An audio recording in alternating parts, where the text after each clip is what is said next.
Today we have for you all a beautiful game for the PS2. This game is published by Atomic Planet, is developed by Atomic Planet, published by Midas Interactive. If you recognize the gameplay or some of the menus, that might be because this company published a lot of stuff that they call, quote, budget PS2. And let me tell you, it is budget PS2. So this game is not just a PAL exclusive. This game is... Did the game literally just soft lock? Right. Whatever. This game is not only a PS2 exclusive, it is a PAL region, a United Kingdom exclusive. Whoa! What is happening to my game? Hold on. That's a new one. So in the community, Stealth Force is known as that game that is really bad. This game has a PC port, by the way, if you are interested in playing the PC port. So, I mean, yeah, if you'd like to come check out the PC port, it's awesome. I literally just did a run, so it shouldn't have any weird crashes or anything like that. That's the first time I've ever seen that. And I have saves, in case something weird goes wrong. Sorry about that. That was not expected. Okay, so, with that, let's get set up. Just gotta wait for the load. Start the game. We're gonna do story mode. We're gonna do easy because this game sucks. And time is going to begin once I confirm we are not going to be saving. So with that, time begins in 5, 4, 3, 2, 1, go. So, again, this is Stealth Force War on Terror. This game was good enough to get a sequel. It has a Stealth Force 2, another UK-exclusive game. If you've looked at the speedrun page for this yet, you'll know my estimate is about 25 minutes. This should be a sub-20-minute PS2 game from start to finish. Beautiful cutscenes, beautiful animations. I will let the story speak for itself because I literally cannot skip the story. This is a 20-minute speedrun with cutscenes, mind you.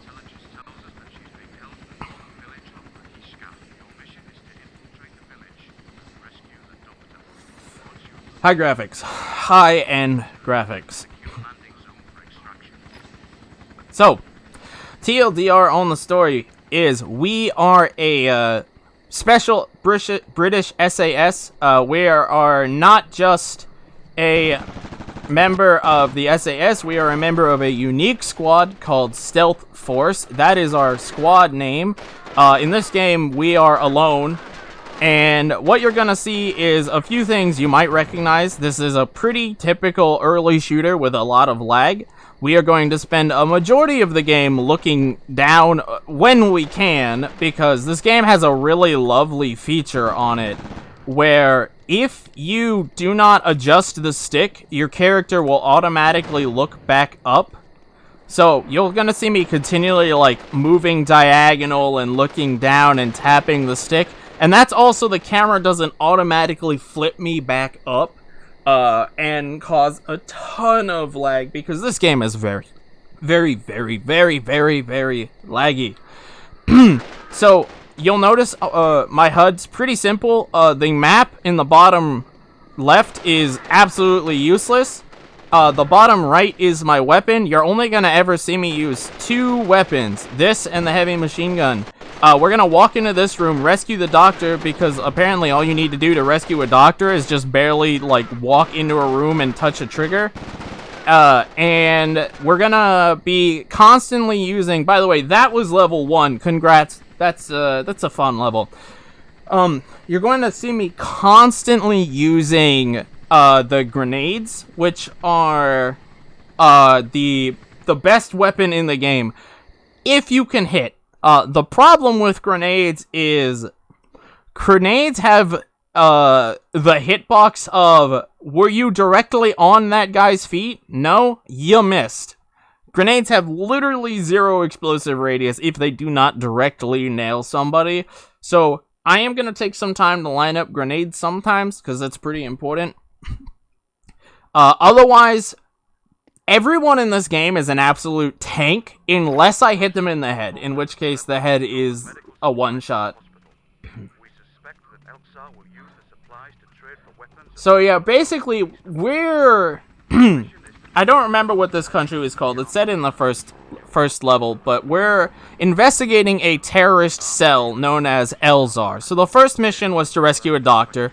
The doctor gave us intel saying, hey, there's an arms deal going on at this location, so now we need to get in here. And immediately you'll see 2 guards in front of us. We're gonna say, nah, we don't care about those guards, and we're gonna try to get a headshot. Nice, good headshot. We're gonna try to get a headshot. Ooh, not quite as good.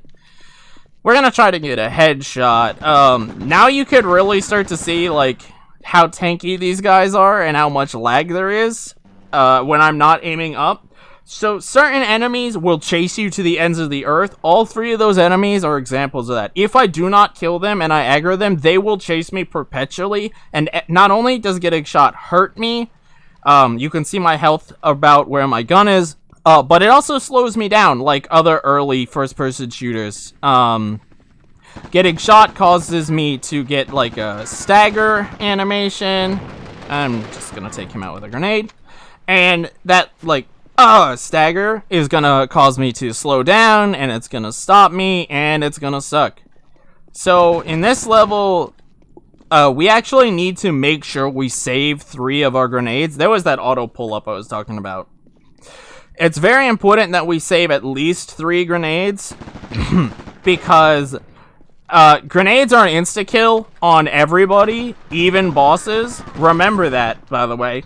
Quote-unquote bosses. There are bosses in this game. There are 3 bosses in this game. 5 levels, 3 bosses. Good stuff. Grenades are an insta-kill on literally everything. So, yeah, we want to use grenades to get through situations quickly. Like, this room is supposed to be like a mini-boss, but, ooh, that's what you don't want. You want to hit him. Unfortunately, he ducked. He's usually consistent, but there's the rare RNG he does that. Then there's also this guy right here. Oh, wow, what a guy. We want to grenade them because it's a guaranteed hit, and it lets us, come on, immediately place those satchels. Don't worry, you are indeed going to see those satchels go off, and trust me, those satchels are the best explosions you have ever seen in a video game. I am going to hype this up. You will not be disappointed with how exciting those satchel explosions are. Trust me, get on the edge of your seat. You might even need a new chair. It's gonna be so exciting. Also, coming up, this is the only level with any kind of glitches or movement tech in it. We're gonna do a small sequence break here and just walk on a ledge that the devs forgot to delete. So cool, that just skipped that entire floor. Alright, here's those explosions. I hope you all are ready for this. We have discovered the arms deal.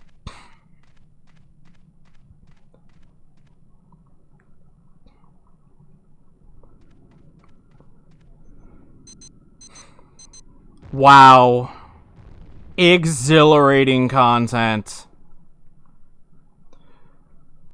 You have to agree with me. That was 10 out of 10 level of explosions, guys. Like, I could not have rendered that better if I was a AAA studio. Alright, so now we have to get down there and successfully capture the arms dealer.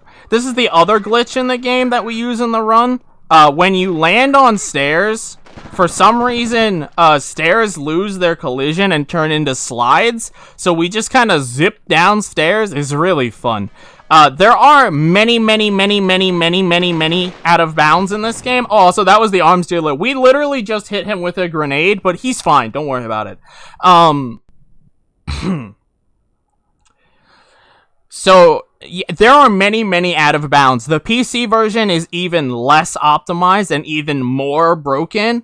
The problem is that most of the out of bounds aren't useful because literally right outside of the bounds is a infinite death plane where you just you don't die because the game was never programmed for you to fall to your death. So it's literally impossible to die by falling. And there's no death plane.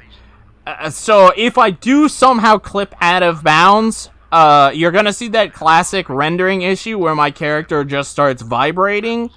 That's also gonna be really bad because I have to restart the mission, and there are no checkpoints or saves. If you die, you must restart the mission from the beginning.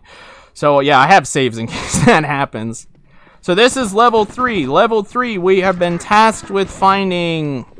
Ooh, we got 2 auto grenades. That's dope. We've been tasked with finding the rebel base. Now, we came in here with a Jeep, but we're part of Stealth Force. Stealth Force doesn't use Jeeps. So instead, we literally abandon the Jeep and we walk the rest of the way there through the desert. Isn't that awesome? Aren't you guys super happy that we get to walk through the entire desert? We're gonna get 2 more auto rifle grenades. This level has a lot of enemies that we have to take out, so our auto grenade management is actually pretty important. We need 5 for the end. That is bad RNG. Thankfully, most of these enemies... Oh, well, we got them both. Most of these enemies don't chase in this level. And now, you're gonna see some real lag if I don't kill these guys quickly. I must take them out. And then I'm going to pick up the guy on the left, heavy machine gun.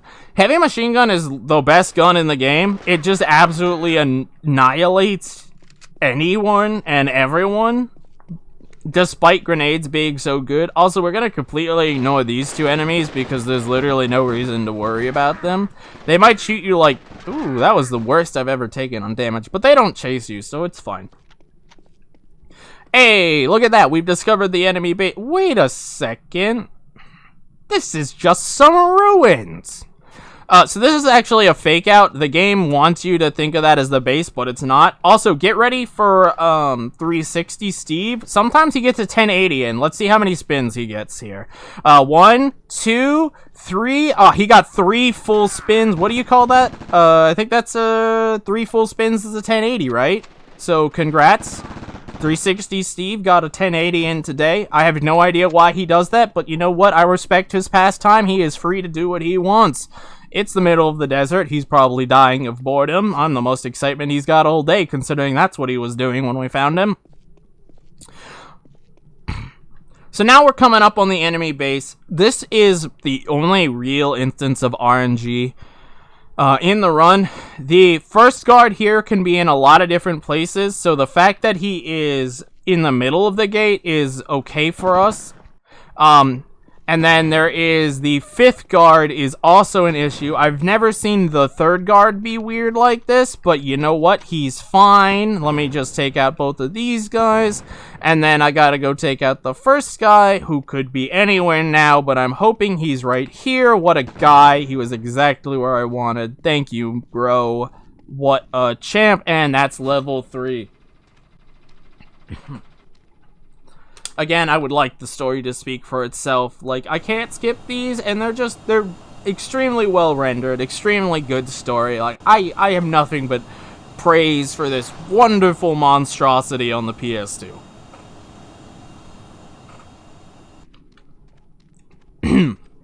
Totally not a double negative there.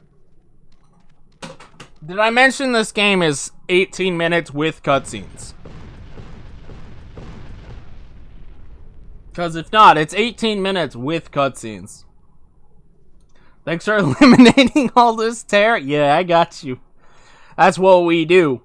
We eliminate tear. Now, this is level 4. Level 4 is probably the hardest level in the game. Even on easy, it is quite easy to die here if I mess up. Every single one of my grenades is very scripted in where I use it.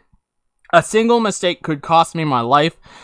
This stage introduces enemies with shotguns, and shotguns are either going to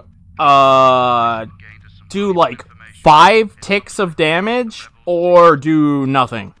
It's the times that they do 5 damage that are really scary, and that's why we have all of our auto-fire grenades, because we really, really, really do not want the shotgun that we are point blank to hitting us.